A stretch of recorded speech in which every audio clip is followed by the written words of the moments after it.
A very warm good morning to all of my friends. आप सभी का हमारे चैनल द स्टडी टेक में स्वागत है। So in this video we are going to discuss the complete Hindu newspaper analysis of 29th of August 2022।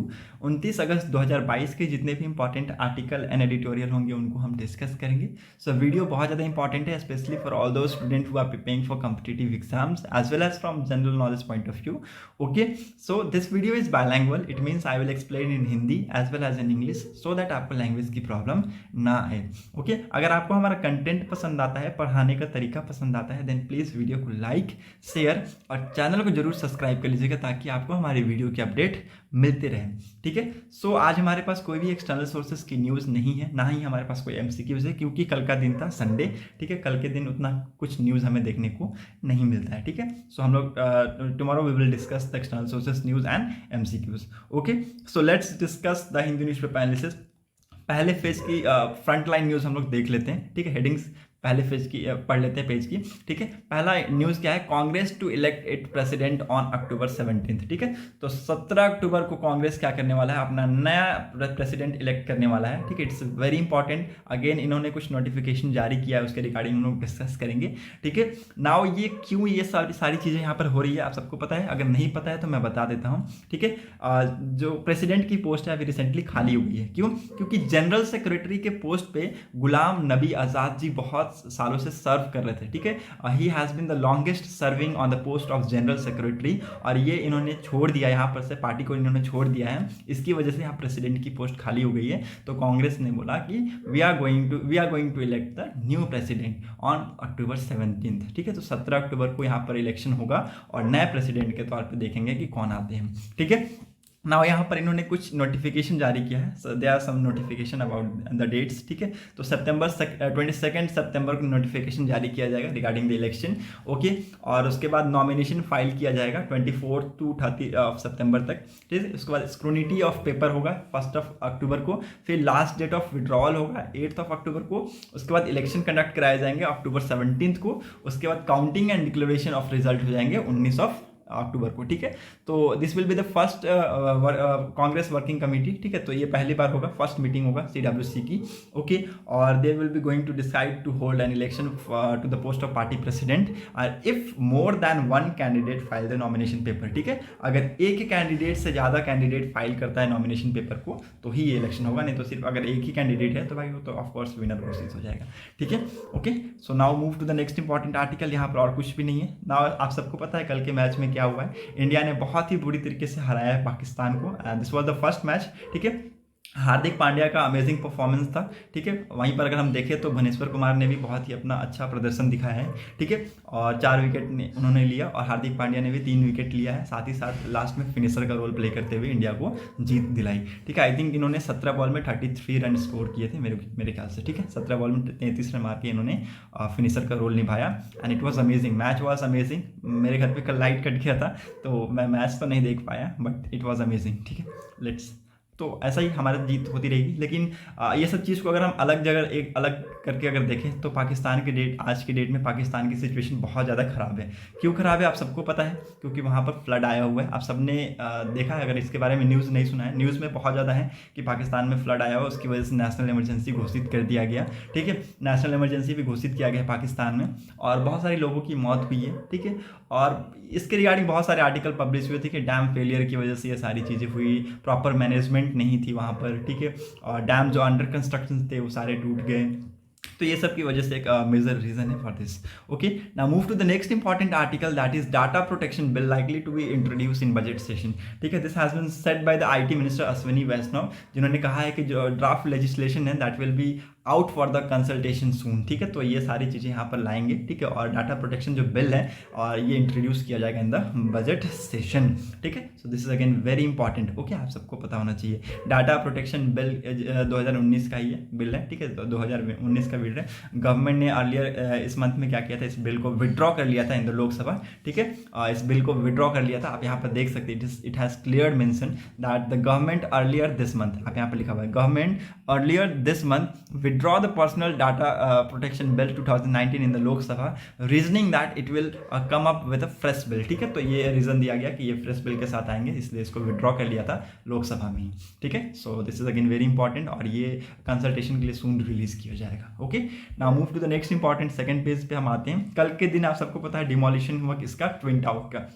Noida sector में इसको illegally build किया गया था और बहुत सारे एक्सप्लोसिव को इंस्टॉल करके इसको एक्चुअली डिमोलिश किया गया. गवर्नमेंट का बहुत ज़्यादा खर्चा आया है इसमें और आई थिंक 3700 किलो के एक्सप्लोसिव यूज़ किए गए to bring down the structure and over 85,000 kg of debris were collected at the site. ठीक है, तो आप यहाँ पर देख सकते हैं क्या भयंकर यहाँ पर ये इमेज है. ठीक है, यू कैन सी जो आसपास के बिल्डिंग्स थे उनको कवर किया गया. ठीक है, प्रॉपरली कवर किया गया. ठीक है, और ताकि जो लॉसेस हो ज़्यादा स्प्रेड ना हो. बिल्डिंग्स को भी प्रॉपर कवर किया गया था. आप यू कैन सी दैट यहाँ पर कर्टन होगा. ठीक है, यहाँ पर कर्टन है, इसको प्रॉपरली कवर किया गया था. प्रॉपर वीडियो है इसके रिगार्डिंग मैं आपको आज के डेट में दोपहर में वीडियो भी मैं आपको दे दूंगा. ठीक है, तो आप देख सकते हैं. ठीक है, वीडियो भी मैं आपको दे दूंगा इसके रिगार्डिंग. ठीक है, तो आप यहाँ पर देख सकते हैं कि एक इलीगली कंस्ट्रक्शन बिल्डिंग का क्या हाल किया जाता है. ठीक है, आप यहाँ पर ये देख सकते हैं क्लियर कट.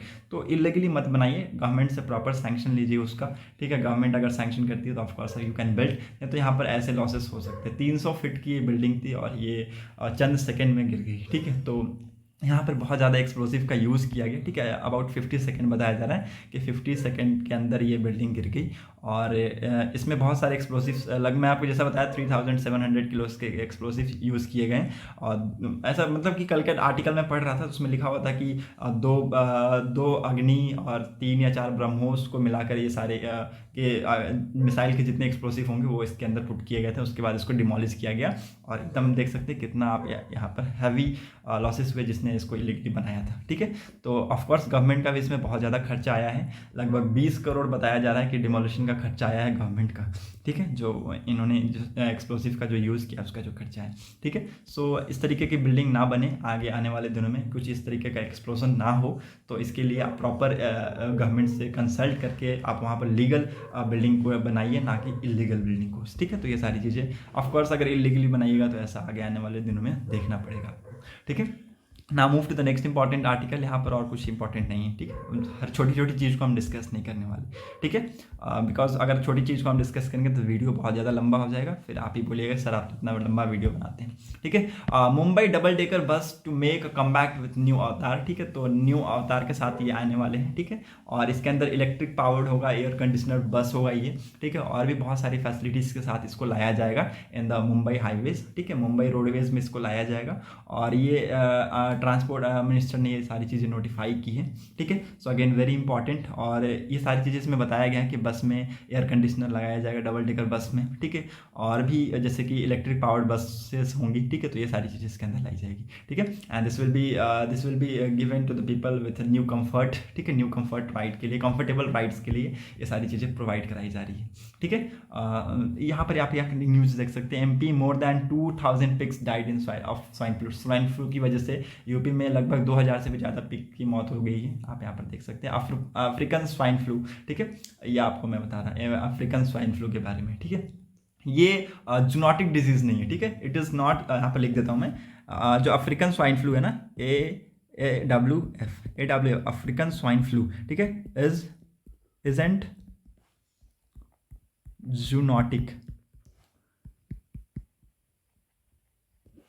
Zoonotic disease. ठीक है, ये क्या होता है अफ्रीकन स्वाइन फ्लू, जो क्या होता है ना, ये एनिमल टू एनिमल में होता है. यहाँ इसके कोई भी संकेत नहीं है, इसके कोई भी अभी तक के केसेस नहीं है, ना ही आगे आने वाले दिनों में दिखेंगे. ठीक है, भगवान से मेरी यही प्रार्थना. लेकिन ये जूनोटिक डिजीज नहीं है. जूनोटिक डिजीज का मतलब क्या होता है, ये एनिमल टू एनिमल में ही जाएगा, एनिमल टू ह्यूमन में नहीं आएगा ट्रांसमिट होकर. ठीक है, तो ये एनिमल टू एनिमल मतलब एनिमल के लिए खतरनाक है ये. ठीक है, और ये जूनोटिक डिजीज अगर आपसे UPSC आने वाले टाइम में पूछे कि इज इट जूनोटिक डिजीज और नॉट, तो आप यहाँ पे कीजिएगा it is not a zoonotic disease because it cannot be transmitted into human from animals. ठीक है, तो ये एनिमल से ह्यूमन में नहीं ट्रांसमिट हो सकता है. ठीक है, इसलिए ये जूनोटिक डिजीज नहीं है. Okay, now move to the next important article. Let's see another important article. यहाँ पर तो कुछ और है भी नहीं, आप टेंशन मत लीजिएगा, बिल्कुल मेरे ऊपर छोड़ दीजिएगा. कल के दिन मैंने आपको पॉक्सको के रिगार्डिंग बताया था. ठीक है, पॉक्सको के रिगार्डिंग वही यहाँ पर चीज़ें हैं. ठीक है, तो अगर आपने कल का वीडियो नहीं देखा है तो you may go and see over there. Okay, now move to the next important article, let's discuss the editorial section. ठीक है, आप सबको पता है कि रिसेंटली हमारे 49 चीफ जस्टिस ऑफ इंडिया के रूप में जस्टिस उदय उमेश ललित जी को अपॉइंट किया गया है। ठीक है, and he will be going to serve till I think November 10 या फिर 14 नवंबर तक वो सर्व करेंगे। ठीक है, और 48 चीफ जस्टिस के रिगार्डिंग बहुत सारे यहाँ पर क्रिटिक्स खड़ा हुआ है। ठीक है, डिसअपॉइंटमेंट्स यहाँ पर बताया गया, इनके टेन्यूर को डिसअपॉइंटमेंट्स यहाँ पर बताए गए हैं, बहुत सारे रीजंस है उसकी वजह से यहाँ पर बताया गया है। एक एक करके मैं थोड़ा बताता हूँ आपको। ठीक है, जो भी चीज़ें मेरे को समझ में आई वो मैं आपको बताता हूँ। ठीक है, बाकी जो ये सारी जो चीज़ें हैं ना, ठीक है, ये सारी चीज़ें फ्रीबीज केस, ये सारी चीज़ें हम पहले ही डिस्कस कर चुके हैं। ठीक है, तो जो इंपॉर्टेंट मुझे समझ में आया है वो मैं आपको बताऊंगा। ठीक है, क्योंकि बाकी और जो चीज़ें हैं वो हम लोग नहीं डिस्कस करेंगे। जैसे कि आप यहाँ पर एक ही चीज़ और देख सकते हैं, ये जो चीज़ है यहाँ पर जो रिपीट की हुई है। ठीक है, 2000 उनको अपॉइंट किया गया था हाई कोर्ट, वहाँ पर ये भी रिपीट किया हुआ है, ये चीज़ें यहाँ पर भी रिपीट की हुई है। ठीक है, तो हम लोग डिस्कस करेंगे, इररिलेवेंट चीज़ को डिस्कस नहीं करेंगे, हम लोग सिर्फ रेलिवेंट चीज़ को डिस्कस करेंगे। ठीक है, सो आर्टिकल में बताया गया कि जस्टिस एन वी रमन जिनका नाम था नुथलापति वेंकट रमन, जिनको 48 चीफ जस्टिस ऑफ इंडिया के तौर पे अपॉइंट किया गया, he was the only second जज फ्रॉम द आंध्र प्रदेश। ठीक है, ये सेकंड जज थे आंध्र प्रदेश के। ठीक है, to occupy this position after justice K Subba Rao in 1966 and 67। ठीक है, 1966 और 67 में जस्टिस के सुब्बा राव जी को भी अपॉइंट किया गया था CGI के पोस्ट पे। ठीक है, उसके बाद ये आंध्र प्रदेश के सेकंड पर्सन थे जो कि इस पोस्ट को अचीव किए। ठीक है, he was appointed to the High Court of Andhra Pradesh in June 2000। ठीक है, तो इनको अपॉइंट किया गया था हाई कोर्ट में, आंध्र प्रदेश के हाई कोर्ट में अपॉइंट किया गया था इन जून 2000 में। While the Bharatiya Janata Party led NDA National Democratic Alliance was in power and came to Supreme Court in February 2014। ठीक है, तो उसके बाद ये फरवरी 2014 में ये सुप्रीम कोर्ट में है। And being among the last जज appointed by the Congress-led UPA government, his tenure as CGI for 1 year 124 days। ठीक है, तो इनकी टेन्यूर कितनी थी? 1 साल और 124 दिन तक इनकी टेन्यूर थी। ठीक है, और बहुत सारे यहाँ पर क्रिटिक्स बताया गया इनके टेन्यूर में, जैसे कि यहाँ पर बहुत सारी चीज़ों को डिस्कस भी किया गया है। ठीक है, sedition law in of silence के बाद यहाँ पर बताया गया है। ठीक है, sedition law in of silence. ठीक है, यहाँ पर बताया कि however justice Ramana judicial contribution as CGI was disappointing. ठीक है, तो ऑथर के द्वारा बताया गया कि उनका जो टेन्यूर था ये डिसअपॉइंटिंग था, बिकॉज बहुत सारी चीज़ों उन्होंने जो किया वो एक्चुअली सही भी नहीं था और कुछ जगह पे डिस्प्यूट्स भी थे। ठीक है, और ये यहाँ पर जो रीज़न बताया गया है वो बहुत सारे आने वाले जजेस की टेन्यूर के बाद का रीज़न यहाँ पर बताया गया है। ठीक है, तो आप यहाँ पर देख सकते हैं। ठीक है, यहाँ पर क्लियर कट लिखा हुआ है कि sedition law in of silence and prevention sought further use until its constitutional validity was determined with perhaps his most last judicial legacy as CGI। ठीक है, तो इनके टाइम पर ये सारी चीज़ें यहाँ पर बताई गई थी। और यहाँ पर पहले से ही बताया गया, देखिए आप यहाँ पर क्लियर कट लिखा हुआ है कि it is perhaps on administrative side that justice Ramana lives this most lasting legacy. Before he took over as a CGI, there was a 22-month deadlock on collegium recommendation। ठीक है, तो जब ये यहाँ पर CGI के पद पे अपॉइंट होते उससे पहले कि यहाँ पर बताएगा कि there were 22-month deadlock on collegium recommendation। ठीक है, कॉलेजियम रिकमेंडेशन पे 22 मंथ का यहाँ पर डेडलॉक हमें देखने को मिला था उस टाइम पे। एंड एज CGI बनने के बाद जब इन्होंने इंश्योर किया था that he will be going to appoint 11 appointments to the supreme court. ठीक है, एंड 11 अपॉइंटमेंट्स वो करेंगे कहाँ पर? सुप्रीम कोर्ट में। एंड ओवर 200 अपॉइंटमेंट्स वो करेंगे वेरियस हाई कोर्ट्स में। ठीक है, तो इन्होंने कहा था कि as a CGI he ensured that he will be going to appoint 11 judges for the Supreme Court and 200 appointments for the various high court. As part of this, Justice Ramanna had also ended up ensuring that India will have its first female CGI in Justice B.V. Nagaratna between September October 2017। तो इन्होंने कहा कि ये ensure करते हुए इन्होंने कहा कि India will have its future female CGI in the form of justice BV Nagarathna between September and October 2027, ठीक है। तो 2027 में सितंबर अक्टूबर में हमें देखने को मिलेंगे इंडिया की पहली CGI वहाँ पर हमें देखने को मिलेंगे, इन्होंने ये चीज़ें कहा, ठीक है। हाउएवर ऑन अपॉइंटमेंट्स ऑफ जजेस during his tenure 2 issues raise significant concern, ठीक है। तो अपॉइंटमेंट से रिगार्डिंग, इनके टेन्यूर में अपॉइंटमेंट से रिगार्डिंग यहाँ पर 2 इशूज हमने देखने को मिला जो कि बहुत ज़्यादा सिग्निफिकेंट कंसर्न को शो करता है। पहला क्या, the failure to elevate justice Akil Qureshi to the supreme court despite his seniority performance and, मतलब कि देखिए यहाँ पर इन्होंने कहा कि सुप्रीम कोर्ट की एक्चुअली जो सुपीरियरिटी है वो देखी जाती है उसके सीनियरिटी से, उसकी परफॉर्मेंस से एंड उसके रेपुटेशन से, ठीक है। The decision to transfer the justice Sanjeev Banerjee from being the chief justice of Madras high court to the Meghalaya high court, ठीक है। तो ये सारी चीज़ें को यहाँ पर आंसर देना था इनको, लेकिन ये दे नहीं पाए, ठीक है। क्यों, यहाँ पर 2 कंसर्न बताया जा रहा है। पहला कंसर्न क्या था कि ये बहुत ही बड़ा फेलियर इनके टेन्यूर में देखने को मिला कि जस्टिस अखिल कुरैशी जी जो कि सुप्रीम कोर्ट के यहाँ पर सुप्रीम कोर्ट में उनकी सीनियरिटी के हिसाब से सबसे सीनियर थे, परफॉर्मेंस में भी अच्छे थे, रेपुटेशन में भी अच्छे थे, लेकिन उनको नहीं बनाया गया, उनको आगे नहीं लगाया गया, ठीक है। दूसरा यहाँ पर क्या देखने को मिला, अनदर इशू यहाँ पर देखने को मिला that has revived far less attention has been the government resistant to appoint Nagendra Ramachandra Naik Aditya Sondhi as a judge of Karnataka High Court and Saurav Kripal as a Delhi High Court, ठीक है। तो यहाँ पर ये चीज़ें यहाँ पर भी देखने को मिली कि नागेंद्र रामचंद्र नायक और आदित्य सोडी who has since withdrawn himself from consideration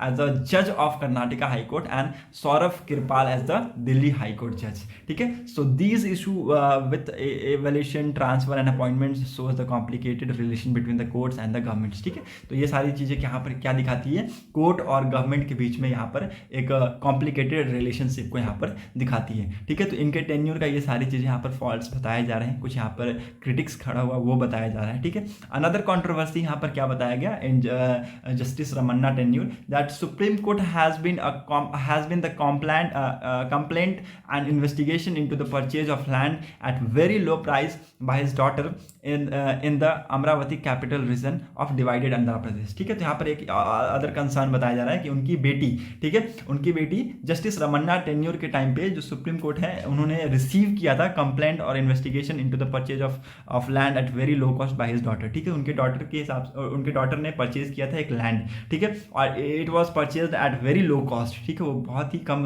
price पे खरीदा गया था in the Amaravati capital region of divided Andhra Pradesh, ठीक है। तो वहाँ पर भी एक कंट्रोवर्सी यहाँ पर देखने को मिला, एक्सेप्शन यहाँ पर भी देखने को मिला। तो ये सारी चीज़ें इनके टेन्योर में की गई थी, इसकी वजह से यहाँ पर ये क्रिटिक्स खड़ा हुआ, ठीक है। तो ये सारी चीज़ें यहाँ पर कमी बताई गई ड्यूरिंग हिज टेन्योर, ठीक है। नाउ हमारे 49 चीफ जस्टिस के रूप में मिले हैं जस्टिस उदित उमेश ललित जी, ठीक है। तो उनके टाइम पे देखते हैं क्या होता है। हाउएवर ये सिर्फ नवंबर तक ही अपॉइंटेड है, ठीक है। नवंबर के बाद ऑफकोर्स हमें नया CGI मिलने वाले हैं, ठीक है। 50th CGI मिलेंगे नवंबर के बाद। लेट्स सी क्या होता है, पूरा सितंबर वर्किंग मंथ है, तो लेट्स सी आगे क्या होगा देखेंगे हम, ठीक है। Now next important article that Japan continue struggle with gender parity, ठीक है। जेंडर पैरिटी आप सबको पता है कि जापान एक बहुत ही ज़्यादा डेवलप्ड कंट्री है, ठीक है। जापान एक बहुत ही ज़्यादा डेवलप्ड कंट्री है, हालांकि हम वहाँ पर देखते हैं कि लोगों के बीच में वहाँ पर जेंडर पैरिटी वहाँ पर देखने को मिलती है, इनइक्वालिटी वहाँ पर देखने को मिलती है, ठीक है। और ये हम नहीं कह रहे हैं, ऑफ कोर्स ये मैं भी नहीं कह रहा हूँ, ठीक है।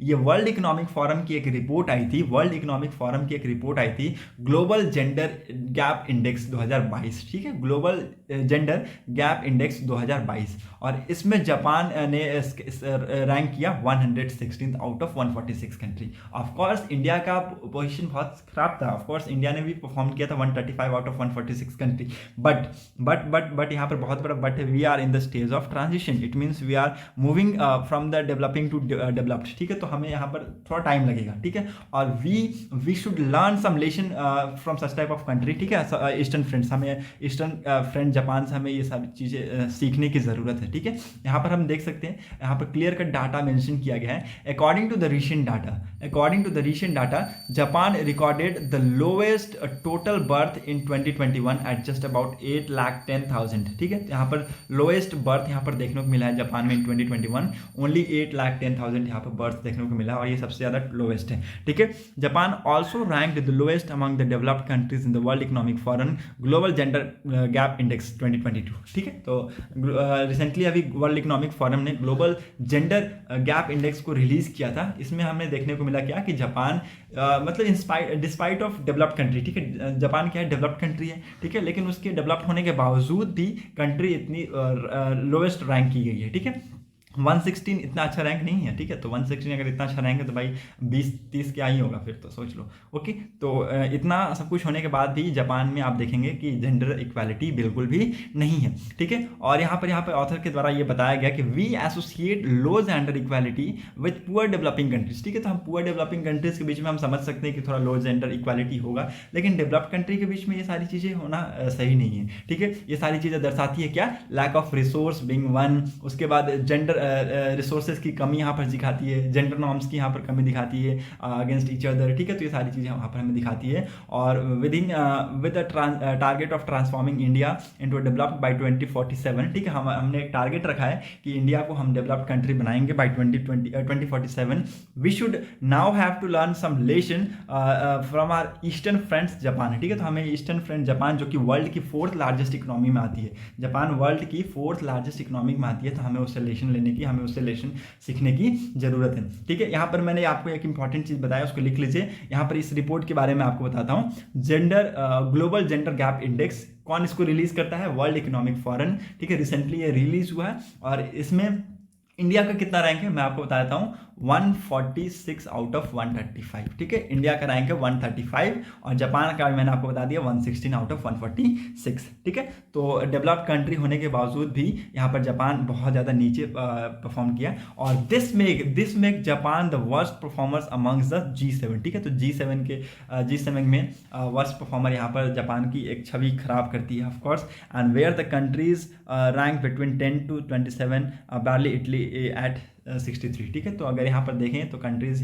ऐसे कंट्रीज हैं जो यहाँ पर 10 to 27 भी रैंक्ड है और इटली को अगर हम देखें तो 63 प्लेस पे, वहाँ पर अगर हम जापान का पोजीशन देखें तो बहुत ही ज़्यादा खराब है। ठीक है, जब जापान ने बहुत सारे सेक्टर में बहुत अच्छा परफॉर्म भी किया है, जैसे कि यहाँ पर क्लियर कट लिखा हुआ है कि Japan has perfect score of gender equality in education attainment. ठीक है, तो एजुकेशन अटेनमेंट के क्षेत्र में उनकी फील्ड में इनका स्कोर बहुत ही ज़्यादा परफेक्ट रहा है। ठीक है, यहाँ पर बताया भी गया है कि एक 15 ईयर की ओल्ड जापानीज गर्ल, ठीक है, score higher than organisation for economic cooperation and development. ठीक है, 15 साल की ओल्ड जापानी गर्ल है, वो बहुत ज़्यादा हायर स्कोर करती हैं। ठीक है, as per compare to organisation for economics cooperation and development, average in scientific and mathematic literacy and reading performance. ठीक है, ये सारी चीज़ों में एक 15 साल की ओल्ड जापानीज गर्ल को अगर देखें तो वो बहुत ज़्यादा अच्छे परफॉर्म करती है। ठीक है, यहाँ पर हेल्थ और सर्वाइवल है, जो हेल्थ और सर्वाइवल है of women include healthy life expectancy also stand near perfect score of 0.97। ठीक है, तो यहाँ पर हेल्थ और सर्वाइवल,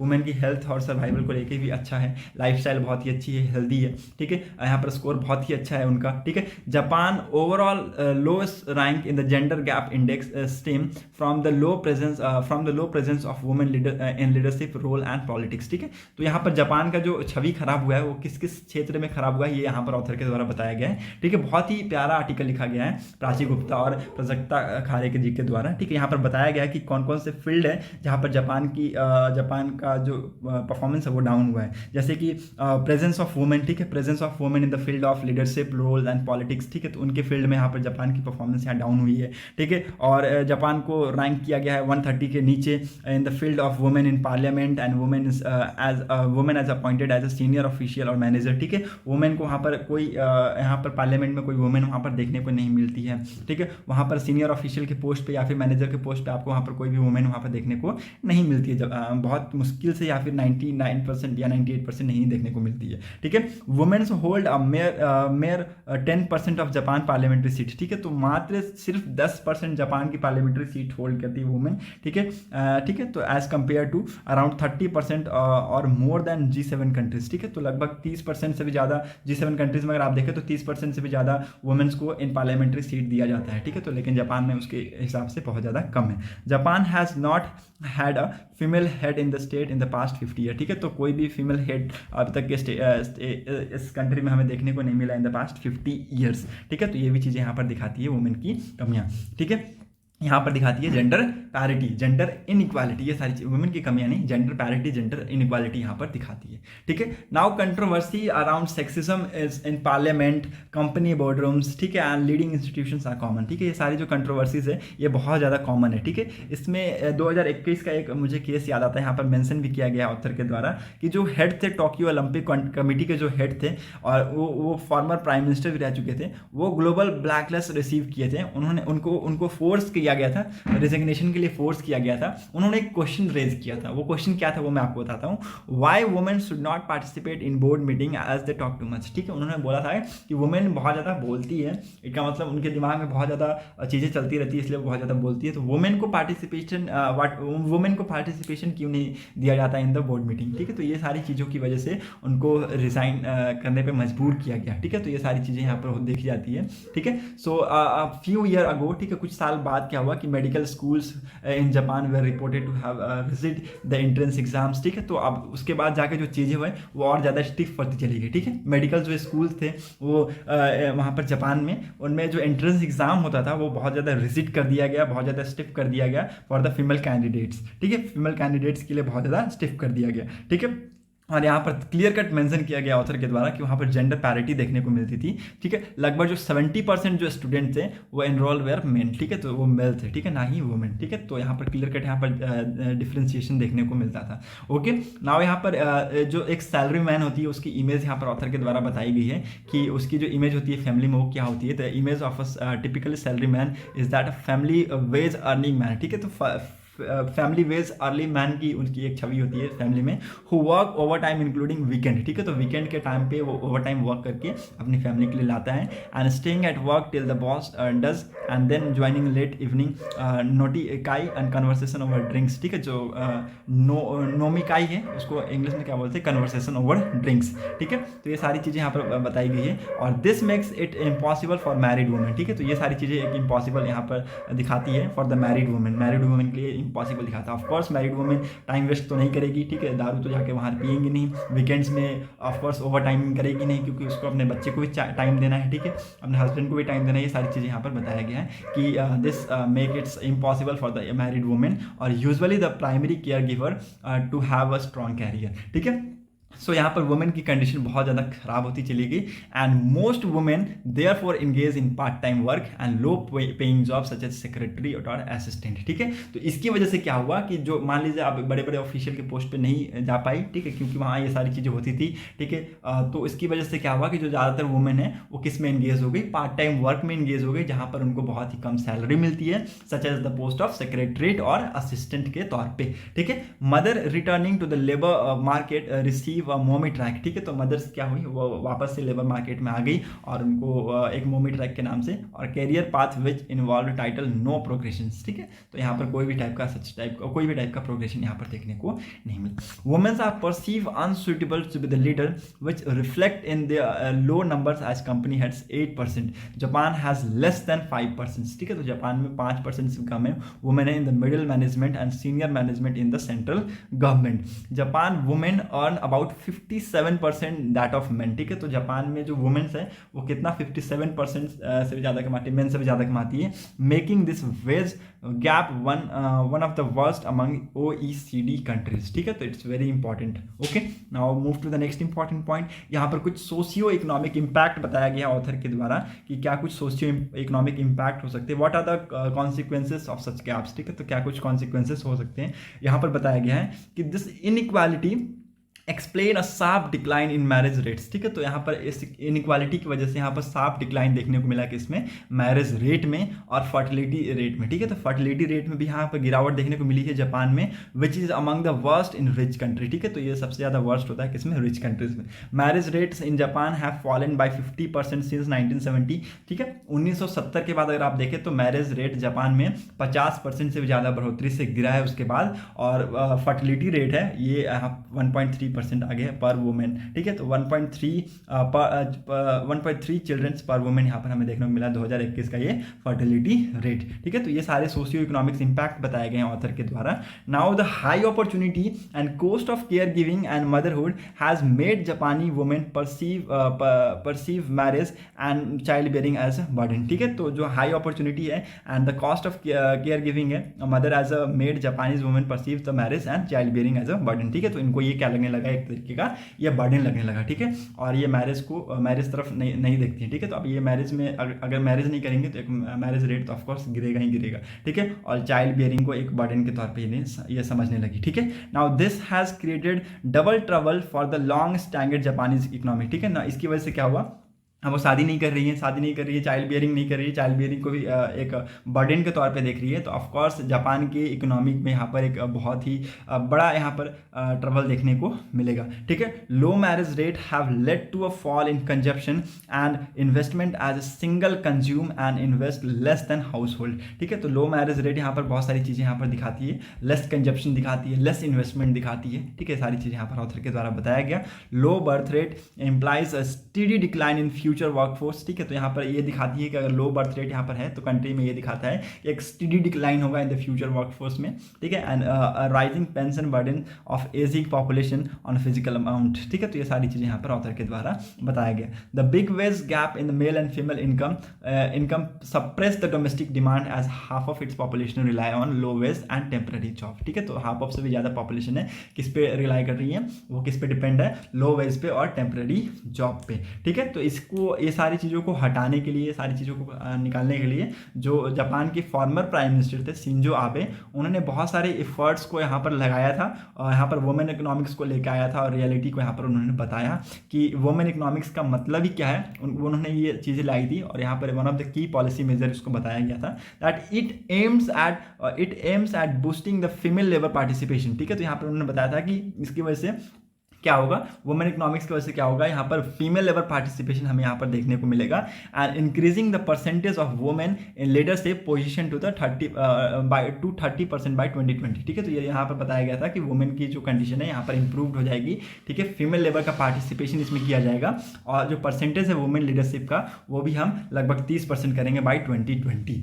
ठीक है। This goal however was not achieved, ठीक है। तो ये हमें देखने को ऑफकोर्स देखने को मिला जब 10% यहाँ पर है तो 30% तो दूर की बात है, तो ये गोल ऑफ कोर्स अचीव नहीं हुआ and even Shinzo Abe own cabinet struggle to meet the target and the deadline was revised to 2030, ठीक है। तो इस टारगेट को अचीव करने में वो खुद ही उनकी जो कमिटी है, कैबिनेट कमिटी है, उसमें उन्होंने वो स्ट्रगल फेस किया उन्होंने और इस डेडलाइन को एक्सटेंड किया गया 2030 तक, ठीक है। तो क्या यहाँ पर जापान में ये गोल पॉसिबल है कि वुमेन इकोनॉमिक्स को यहाँ पर देखा जाएगा जहाँ पर फीमेल लेबर का पार्टिसिपेशन होगा, ठीक है। यहाँ पर लीडरशिप के तौर पर वुमेन आएंगी, ठीक है, उनके परसेंटेज इंक्रीज होंगे, ठीक है। तो क्या ये सारी चीज़ें पॉसिबल है, जबकि हम यहाँ पर देखते हैं दूसरी तरफ क्या हो रहा है, हम यहाँ पर देखते हैं कि जापान में जो लैंड मिनिस्ट्री है उन्होंने ऑल मेल लेक्चरर स्टाफ को हायर किया है to deliver a course on community development to the public servant and added 15 only 15 women, ठीक है। तो जब एक तरफ से जो ग्राउंड में बैकग्राउंड में ये सारी चीज़ें चल रही है और गवर्नमेंट क्या बोलती है कि हम ये सारी चीज़ें टारगेट रखें, वुमेन इकोनॉमिक्स को लेके आएंगे, फीमेल लेबर का पार्टिसिपेशन करेंगे,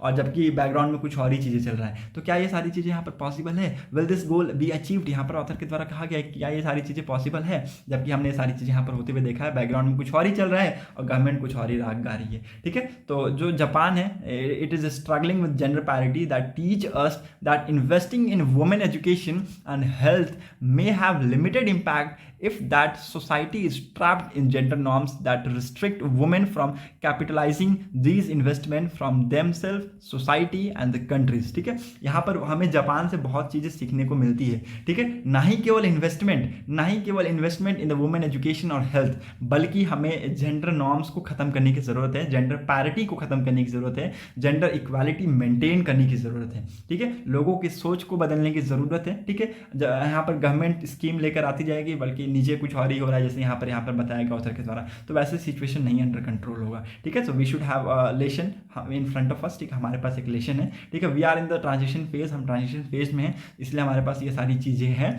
तो हमें इनसे सीखने की ज़रूरत है। ये सारी चीज़ें यहाँ पर बताया गया है कि ना ही केवल स्ट्रगल इन्वेस्ट करना ज़रूरी है, बल्कि ये सारी चीज़ों को हटाना भी ज़रूरी है। ठीक है, जेंडर इनइक्वालिटी को हटाना बहुत ही ज़्यादा ज़रूरी है। ठीक है, because we are in the path of developed country we are in the path of developed country. ठीक है, हम डेवलप्ड कंट्री के पाथ में हैं and definitely we will achieve by 2047। ठीक है, तो ये सारी चीज़ें आपको इस आर्टिकल में दिया था। ठीक है, होप यू गॉट क्लैरिटी। अगर आपको अभी भी समझ में नहीं आया है तो then please let me know in comment section. ठीक है, मैंने आपको जितना हो सके आर्टिकल को समझाया। ठीक है, और अगर आपको अभी भी समझ में नहीं आया और कहाँ डाउट है ये मुझे कमेंट सेक्शन में पूछिएगा। आर्टिकल बहुत ही प्यारा था, इसको आप चाहें तो पॉज करके पढ़ सकते हैं। ठीक है, मैं आपका PDF दे दूंगा, आपको PDF दे दूंगा न्यूज़पेपर का, कहाँ पर इन द इसमें सेक्शन में आपको PDF दे दूंगा। ठीक है, now move to the description box में आपको मैं PDF दे दूंगा। ठीक है, now move to the next important article. यहाँ पर और भी कुछ इंपॉर्टेंट है नहीं, लेट्स मूव अहेड, लेट्स सी।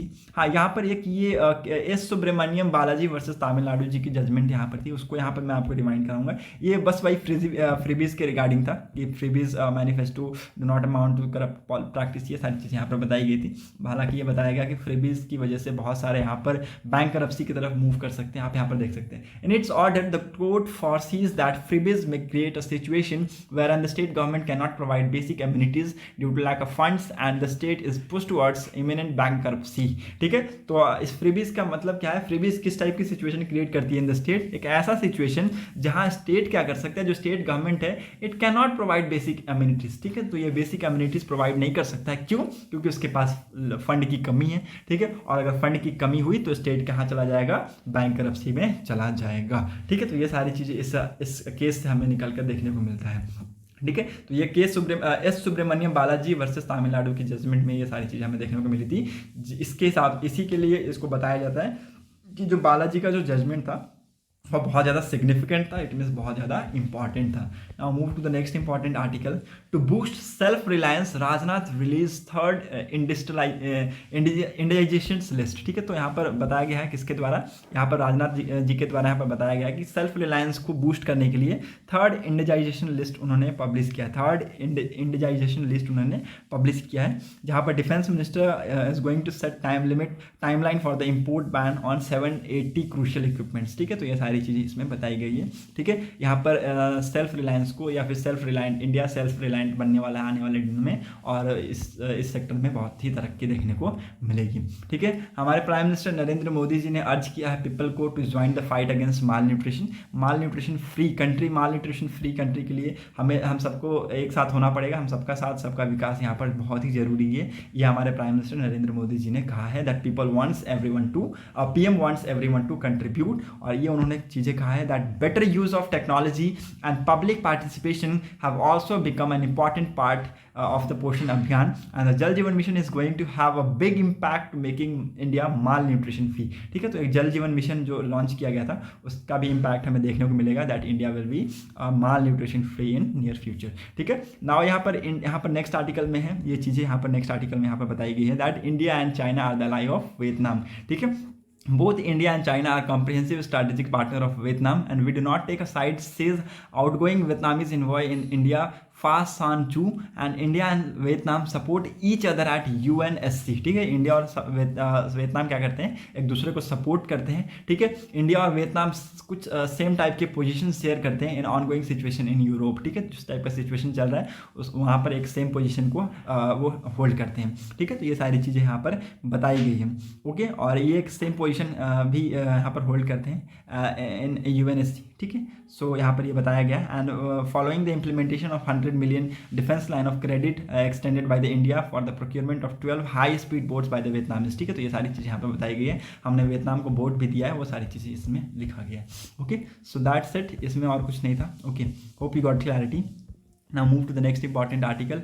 यहाँ पर और कुछ नहीं है। ठीक है, हाँ, आपको मैंने कल के दिन बताया था ना कि NASA is ready to set the rocket for launch today. ठीक है, तो आज ये रॉकेट लॉन्च होगा। ठीक है, और ये सबसे फास्टेस्ट है, 42 डेज में आई थिंक ये वापस आ जाएगा ऑन द अर्थ। ठीक है, और ये वन ऑफ द ये 98 मीटर की स्पेस रॉकेट लॉन्च सिस्टम है which is the most powerful ever built by NASA. ठीक है, तो नासा के द्वारा सबसे पावरफुल जो कि अभी तक का ये सबसे मोस्ट पावरफुल है। ठीक है, और इसके अंदर बहुत सारी चीज़ें लगाई जाएंगी और ये 42 दिन में वापस अर्थ के ज़मीन पे आ जाएगा।